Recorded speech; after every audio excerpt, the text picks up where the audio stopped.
2029 के लोकसभा चुनाव में अभी वक्त है, लेकिन राजनीतिक दलों ने भविष्य के वोटरों पर नजरें टिकानी शुरू कर दी हैं। बीजेपी ने देश भर में जेन जी यानी कि पहली बार वोट डालने वाले और युवा मतदाताओं के लिए विशेष आउटरीच अभियान शुरू किया है। पार्टी से नेशन बिल्डर्स तैयार करने की पहल बता रही है, तो पहले से युवाओं की आवाज बनने की कोशिश करी कांग्रेस इसे युवाओं के असली मुद्दों से ध्यान भटकाने का प्रयास बता रही है। 2029 के चुनावी समीकरण में सबसे बड़ी भूमिका युवा मतदाताओं की मानी जा रही है। इसी को ध्यान में रखते हुए बीजेपी ने देश भर में जेन जी आउटरीच अभियान शुरू किया है। इस पहल के जरिए कॉलेज छात्रों, पहली बार वोट डालने वाले युवाओं और डिजिटल पीढ़ी तक पहुंच बनाने की रणनीति तैयार की गई है। बीजेपी का दावा है कि आने वाले सालों में बड़ी संख्या में नए मतदाता चुनावी प्रक्रिया का हिस्सा बनेंगे। इसीलिए युवाओं को सिर्फ वोटर नहीं, विकसित भारत के भागीदार और नेशन बिल्डर के रूप में जोड़ने पर जोर दिया जा रहा है।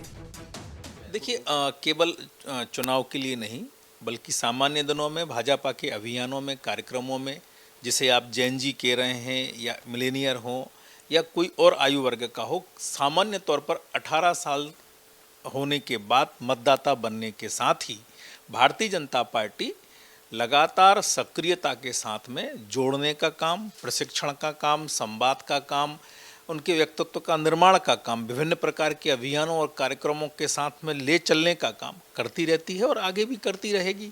हमारा लक्ष्य बड़ा है, उद्देश्य बड़ा है, केवल एक चुनाव तक सीमित नहीं। विपक्ष इस अभियान पर सवाल उठा रहा है। कांग्रेस का आरोप है कि बेरोजगारी, पेपर लीक और रोजगार जैसे मुद्दों पर जवाब देने के बजाय बीजेपी युवाओं को राजनीतिक संदेशों के जरिए प्रभावित करने की कोशिश कर रही है। राहुल गांधी जी कई दिनों से जेन जी का मुद्दा उठा रहे हैं, चाहे वो पेपर लीक का मामला हो, चाहे सीबीएसई की मार्किंग का व्यवस्था हो, चाहे जो लगातार फीस वसूल रहे हैं उसका मामला हो। भारतीय जनता पार्टी तो अब नकल कर रही है।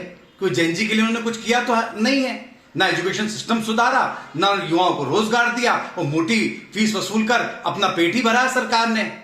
लाख कितनी ये नकल कर ले, जेन जी अब इनके साथ नहीं देंगे, क्योंकि जेन जी समझ चुके हैं कि विकास और तरक्की और उनका खुद का अपना अपलिफ्टमेंट सिर्फ कांग्रेस के साथ हो सकता है।